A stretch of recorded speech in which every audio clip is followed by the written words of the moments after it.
Bonsoir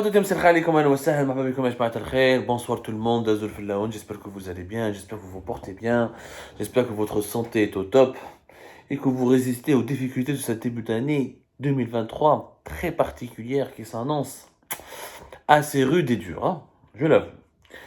Nous continuons ensemble d'explorer les problématiques économiques de notre pays. Hakina Mkhbilat à l'opportunité énorme qui a été gagée par l'Algérie concernant la transformation du pétrole russe et sa possible réexportation depuis l'Algérie, comme l'Inde l'a fait. On a parlé du pétrole et du gaz. Nous allons parler encore du gaz aujourd'hui. Il y a une sortie médiatique qui a été faite, parce que depuis 2 ans pratiquement, le régime algérien actuel fait de l'exportation des produits hors hydrocarbures son principal cheval de bataille. Il promet à l'Algérie de se développer et de développer le pays, de redresser le pays en diversifiant les exportations. C'est-à-dire qu'on ne va pas exporter que du pétrole et du gaz. Est-ce que réellement l'Algérie a commencé à exporter autre chose que le pétrole et le gaz? Un haut responsable, Houari Abdellatif, qui est le sous-directeur du suivi de l'appui des exportations au ministère du Commerce, il a fait des déclarations, il a des chiffres, les exportations hors hydrocarbures sont en train de faire un bond positif où ils représentent à la 11%. Wow. Dans toute l'histoire de l'Algérie, les exportations des hydrocarbures représentaient entre 96 et 98% des exportations du pays. Et les exportations hors hydrocarbures n'ont jamais dépassé 3-4%, en tout cas durant ces 3 dernières décennies. C'est bon 11%, le pétrole et le gaz ne représentent que 89% des exportations du pays.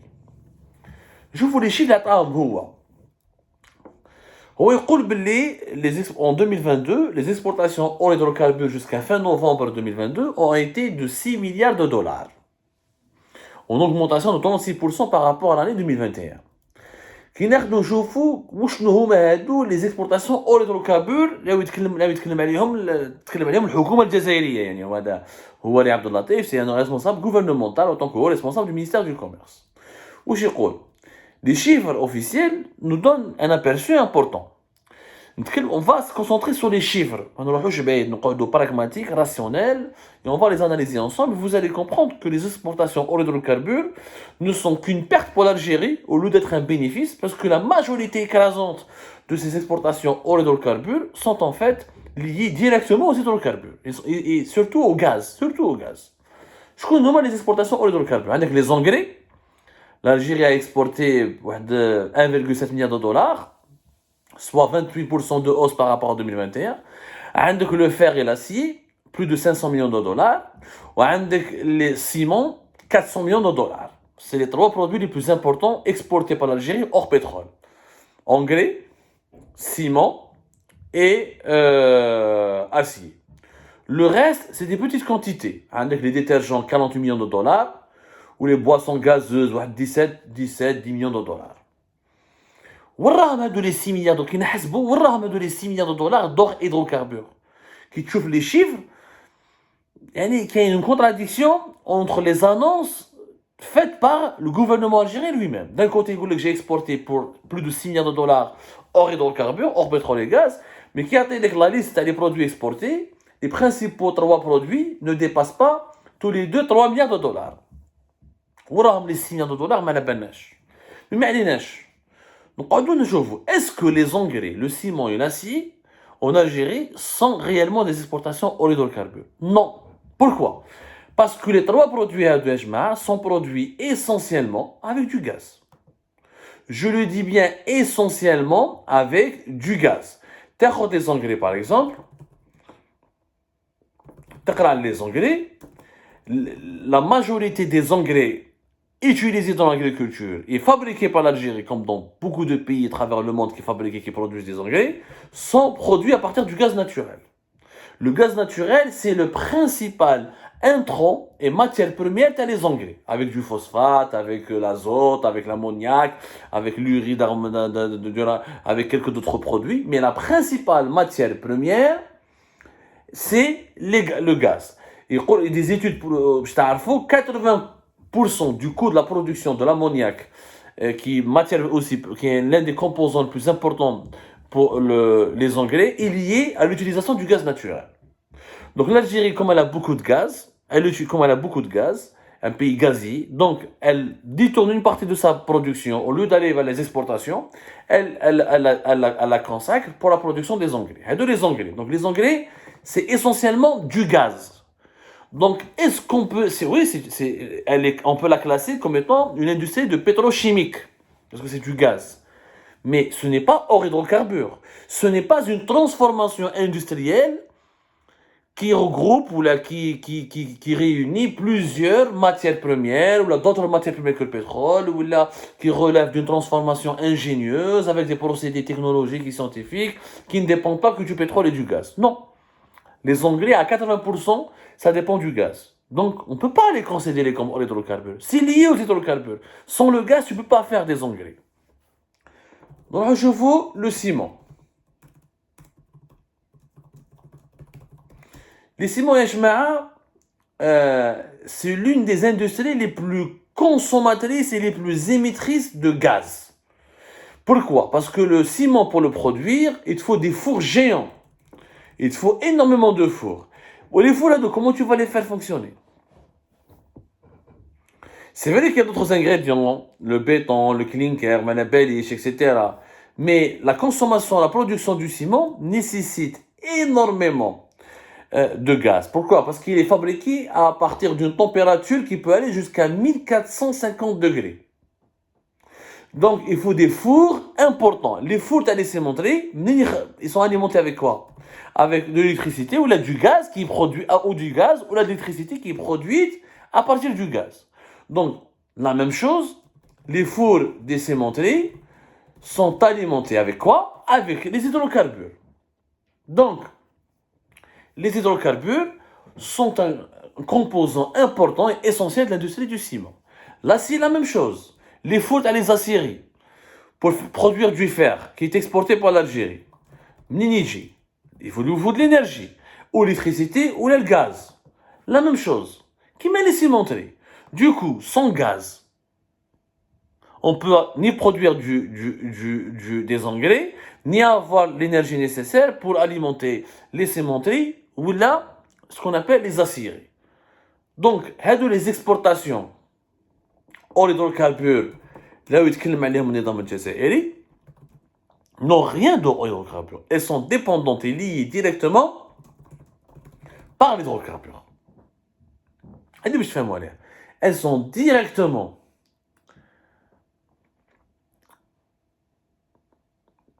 des fours à gaz, des fours électriques, quoi qu'il en soit. Même l'électricité en Algérie, 99% de l'électricité, elle est produite à partir du gaz. Qui chauffe maintenant les prix du gaz naturel. Je vais vous prouver maintenant, je vais vous dire une opération mathématique pour vous prouver que l'Algérie, elle est perdante en donnant du gaz pour produire les engrais ou l'acier ou le ciment. L'Algérie, en fait, serait plus gagnante à exporter directement son gaz à l'étranger, où il est désespérément recherché par plusieurs pays mondiaux, au lieu de le donner pour une production locale qui n'est pas réellement industrielle, parce que ce n'est pas une transformation à forte valeur ajoutée. Ce n'est pas une transformation, on ne fabrique pas des voitures, des engins industriels. Les exportations industrielles ont une valeur ajoutée, pourquoi? Parce que c'est un processus. Fabriquer un ordinateur, un téléphone, il y a plusieurs pièces, il y a un degré d'intégration industrielle locale, il y a plusieurs chaînes de production, il y a plusieurs composants, plusieurs matières premières, il y a un génie national qui est exploité, il y a plusieurs types de filières qu'il faut développer. C'est pour ça que l'exportation des produits manufacturiers rapporte de l'argent. Parce que dans une voiture, dans un four, dans les meubles, dans les produits électroniques, dans les engins mécaniques, il y a plusieurs pièces, il y a plusieurs composants, ce qui fait qu'il y a plusieurs filiales qui arrivent à créer plusieurs emplois, et ce qui fait que l'économie qui exporte les machines industrielles, ou là, les machines, les produits, ou là, les machines électroniques, ou là, les appareils électroniques, c'est des pays qui gagnent beaucoup d'argent. Et qui ont des économies florissantes, parce qu'ils ont des économies développées. Il y a des processus technologiques, scientifiques, industriels qui sont mis en place. Mais le ciment, l'acier ou les engrais, ce n'est pas un processus industriel complexe. C'est essentiellement du gaz ou du pétrole qui est utilisé pour fabriquer d'autres produits essentiels pour l'industrie. Les engrais, c'est une matière première pour l'agriculture. Le ciment, c'est une matière première pour le BTP. L'acier, c'est une matière première pour l'industrie. Mais ce n'est pas un produit manufacturier au sens propre du terme. Qu'est-ce que le gaz حراوي داير اليوم? Bien sûr, les prix du gaz ont commencé à baisser. Parce que les hivers en Europe et en Amérique du Nord, bon, en Amérique du Nord, il a fait très froid ces derniers temps, mais globalement, depuis le début de l'hiver, notamment en Europe, qui est le client traditionnel, le marché traditionnel du gaz algérien, il fait pas très très froid. Il fait même doux. Il a fait même très doux et les stocks des pays, en gaz naturel des pays européens n'ont pas été épuisés. Lyon, par exemple, qui je vous le prix en direct, le marché américain, le gaz naturel, il est à 3, même pas 4 dollars par million de BTU. Le marché américain.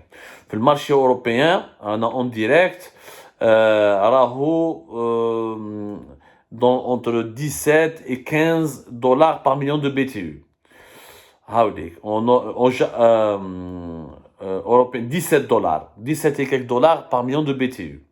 En Asie, il y a 10 dollars, même pas 11 dollars par million de BTU. Je parle des prix de pratiquer la proposée sur les marchés mondiaux de ce 17 janvier 2023. Il y a des plateformes, LNG Gaz, oilpetrol.com et des plateformes électroniques sur Internet où on peut observer, où les marchés boursiers sont très transparents. Tu as le prix en direct. Là, par exemple, le prix du GNL sur le gaz sur le marché asiatique, en Asie, il n'y a pas beaucoup de gazoducs, donc c'est le GNL, c'est le gaz naturel liquéfié, il est vendu à plus de 10, même pas 11 dollars. En Europe, on attend l'actualisation, c'est en direct. Les États-Unis d'Amérique, le prix du gaz retourne même pas 4 dollars, 3,74 dollars par million de BTU. Le marché américain a de plusieurs références. Le baril du Brent, il est à même pas 85 dollars. Et le GNL sur le marché européen, il est à 17,15. Donc les prix sont en train de baisser. Ça n'a rien à voir avec en 2022, au plein pic énergétique, entre 2-3 mois après le début de la guerre de l'Ukraine, le gaz en Europe, plus de 60 dollars pratiquement par million de BTU. Et en Asie, kiff 70 jusqu'à 80 milliards 70 jusqu'à 80 dollars. On va dire pas 40 dollars, à 50, mais là, les prix sont en train de baisser. Parce que la consommation n'est pas si forte, les stocks ont résisté au pic de consommation durant l'hiver. L'Algérie, comment elle vend son gaz? Parce que malheureusement, les thématiques sont importantes. Le gaz en Algérie, d'habitude, l'Algérie fait ses contrats de livraison du gaz à la les prix du baril de pétrole. Le gaz est indexé. Même s'il y a un marché aujourd'hui qui est plus ou moins indépendant à cause du GNL, avec le développement du GNL, du gaz de schiste américain, du GNL Qatar et australien, il y a un marché de gaz plus ou moins développé, mais la règle reste toujours que le gaz est indexé sur le prix le baril du pétrole. L'Algérie vend son gaz, généralement elle vendait, avant le début de la crise en Ukraine, le gaz algérien était vendu à 10% du baril du pétrole. Quand le baril de pétrole était de 90 dollars, l'Algérie vendait 9 dollars par million de BTU sans gaz naturel. Maintenant, depuis le début de la guerre, et face à la forte monte en l'année 2022, l'Algérie a renégocié, notamment avec l'Italie, et même avec ses partenaires, ses clients européens, comme l'Espagne. On a augmenté les prix, au lieu de calculer la valeur du gaz à 10% du prix du baril, maintenant c'est à 15% du prix du baril. Le prix du baril, 85 dollars, 15% de 85 dollars, l'Algérie est en train de vendre en moyenne son gaz 12,75 dollars par million de BTU. Ce qui est à bon prix. C'est le prix moyen entre le marché asiatique et le marché européen. Voilà. C'est un bon prix. Mais les États-Unis d'Amérique, par exemple, cassent les prix, arrivent à vendre leur gaz beaucoup moins cher. Mais le coût de la logistique et du transport depuis les États-Unis vers l'Europe, il est jusqu'à 30 dollars. Le double de ce que le gaz algérien le double du prix du gaz algérien pour les clients européens. À 12 dollars par million de BTU, l'Algérie est beaucoup plus gagnante au lieu de donner son gaz pour fabriquer les engrais. C'est important de fabriquer les engrais, sauf que malheureusement, ça ne sert à rien de fabriquer les engrais pour les exporter si tu utilises que 80% du gaz. Ce serait bien de fabriquer les engrais pour les besoins de l'agriculture algérienne, mais pour les exportations, on est perdant. À 12 dollars, presque entre 12 et 13 dollars par million de BTU, l'Algérie gagnera beaucoup plus d'argent en vendant directement son gaz aux Européens que de le donner pour les usines de fabrication des engrais. Allez, parce que quand les usines de fabrication des engrais, que ce soit le groupe Asmidal ou les autres partenaires étrangers, qui Awa, les Roumains, ou les Égyptiens ou les Espagnols de Khenfi Fersial, ou les Égyptiens de la Sorfert, les clients sont en train de payer le gaz, mais ils ne selon le prix international. تبيع لهم selon un prix étudié, prix préférentiel. Généralement, dès le gaz il est à 12 dollars sur le marché mondial, Sonatrach تبيع pour les fabricants d'engrais en Algérie un gaz à prix de 4 dollars, entre 3 et 4 dollars. Vous voyez la différence. Donc, au lieu d'exporter à 12 et gagner des devises, on le vend en dinars pour l'équivalent de 4 dollars. Même bad, ils vont l'utiliser pour la fabrication des engrais, ils vont exporter les engrais. Sauf qu'on a exporté que 1,7 milliard de dollars d'engrais en 2022. Si on a vendu directement du gaz, on aurait pu gagner au moins le double. La même quantité, quand on prend la même quantité de gaz utilisé pour la fabrication des engrais, la même quantité pourrait rapporter le double. Donc l'Algérie, elle est perdante. Si on parle purement sur le plan financier. La même chose pour l'acier, la même chose pour le ciment. Si on exporte uniquement 400 et 500 millions de dollars d'acier et de ciment, la quantité de gaz nécessaire pour le fonctionnement, ou ce soit en électricité ou là en four à gaz naturel direct, ou four à gaz de ces cimenteries et de ces aciéries, on pourrait utiliser ce gaz directement pour le vendre aux clients européens notamment ou aux clients asiatiques, on le transforme en GNL et on gagnera beaucoup plus que les 1 milliard de dollars que nous rapportent à la fois les exportations du ciment et des aciers, ou là, du fer. Parce que la même chose que même pour les engrais. Les cimenteries ou là, les aciéries n'achètent pas l'électricité ou là, le gaz selon le prix du marché mondial. Qui même pour les fabricants des engrais, Sonatrach ou la Sonalgaz le fait. Déjà, Sonalgaz achète du gaz naturel à un prix AB très bas par la Sonatrach. Il faut savoir que presque 40 milliards de mètres cubes de gaz naturel sont donnés par Sonatrach chaque année à Sonalgaz pour fabriquer l'électricité à des prix très bas. Donc l'électricité en Algérie ne coûte pas du tout cher parce que nous avons du gaz. Mais si nous exportions ce gaz au lieu de l'utiliser uniquement pour produire notre électricité, on gagnera des dizaines de milliards de dollars. Notre gaz, il est bradé dans notre pays. Parce qu'il n'est pas normal que dans un pays comme l'Algérie, on produit 99% d'électricité à partir du gaz. Lequel a d'autres sources d'énergie renouvelable, comme le solaire, l'éolien, ou si on utilisait un peu de charbon ou un peu de nucléaire, le gaz, on pourrait libérer des quantités importantes de gaz naturel pour les exporter vers l'étranger. Ce qui va nous faire gagner 3, 4, voire plus de 5 milliards de dollars. C'est la même chose pour les engrais, pour le ciment ou là pour le fer. La stratégie économique de l'Algérie actuellement, elle est fausse, elle est mauvaise.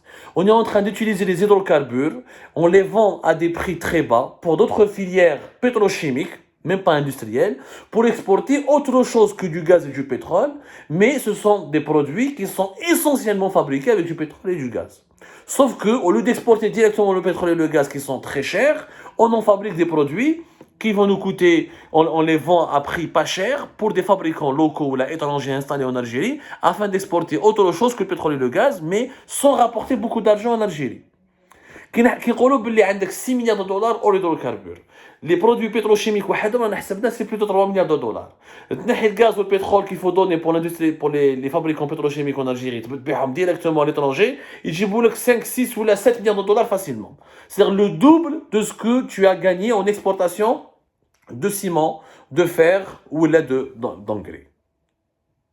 Bien sûr qu'il faut avoir d'autres secteurs que le pétrole et le gaz, mais l'Algérie doit encourager le développement de filières industrielles qui réellement apportent une valeur ajoutée. Les engrais, fabrique-les pour ton pays, pour tes propres besoins, c'est bien. Utiliser beaucoup de gaz pour exporter ensuite des engrais, c'est pas intelligent et c'est une perte d'argent. La même chose pour l'acier, pour le ciment. L'Algérie, si elle veut gagner beaucoup d'argent, elle doit exporter des voitures, des matériels. Il faut exporter ce qu'on appelle un produit manufacturier, c'est-à-dire un produit fini, comme un téléphone. Pour fabriquer le téléphone, tu as besoin d'électricité, de gaz et de pétrole, mais de plusieurs autres composants, ça crée de la valeur ajoutée et ça te rapporte beaucoup d'argent. Parce que ça crée une filiale industrielle. Les industries du ciment, ou de l'acier, ou des engrais, ne recrutent pas beaucoup. Mais si tu fais une filiale d'industrie mécanique ou d'industrie électronique, l'industrie mécanique et électronique fait à plusieurs acteurs, chacun fabrique un composant, chacun prend en charge la fabrication d'une partie de l'appareil, ce qui fait qu'on va créer des milliers d'emplois, et quand tu vas exporter à l'étranger, tu as un taux d'intégration élevé, tu as plusieurs emplois, et quand tu vas vendre à l'étranger, tu vas gagner plus d'argent. La Corée du Sud exporte plus, gagne beaucoup plus en Algérie en exportation à l'Est, parce qu'elle exporte des Samsung, du téléphone. Même l'Algérie, si elle exporte, l'Algérie qui exporte que du pétrole et du gaz, ou là des produits dérivés du pétrole et du gaz, ne va jamais avoir gagné autant d'argent que la Corée du Sud. Parce que la Corée du Sud te vend un produit industriel transformé. La transformation industrielle. Je fais l'exportation des matières premières et de leurs dérivés. Les engrais, le ciment ou le fer, c'est des matières premières dérivées du pétrole et du gaz pratiquement. Surtout en Algérie, parce qu'ils sont essentiellement fabriqués avec du pétrole et du gaz. Donc, c'est l'industrie qu'il faut encourager. Mais pour encourager l'industrie, il faut avoir des filiales industrielles qui font de la transformation réelle. Il y a qui font de la création, où il y a une créativité, où il y a une valeur ajoutée. Et c'est malheureusement pas le cas. Les filières, elles sont connues. C'est les nouvelles technologies, c'est les mécaniques, les industries mécaniques, les industries électroniques, aéronautiques, tout ce qui est dans les engins et les machines. Les engrais, le ciment, le clinker et tout ça, c'est une perte de temps. Ça ne rapporte pas beaucoup d'argent en Algérie. Ça nous fait consommer beaucoup de gaz. Et si on vendait du gaz au prix international, c'est par exemple les fabricants d'engrais en Algérie, ou là de ciment, ou là d'acier, acheter du gaz à Sonatrach au même prix que les marchés mondiaux, ils ne pourraient même pas exporter. Parce qu'ils ne seront pas compétitifs, ils vont vendre à des prix très chers. Voilà les enjeux HMA de ce qui se passe derrière la question des exportations d'hydrocarbures qui sont un mythe pour le moment en Algérie. L'Algérie serait gagnante en vendant directement son gaz et son pétrole. Si elle veut développer une industrie, il lui faut des filières industrielles sophistiquées avec des taux d'intégration, avec de l'innovation, avec de la recherche et avec des chaînes de production locales.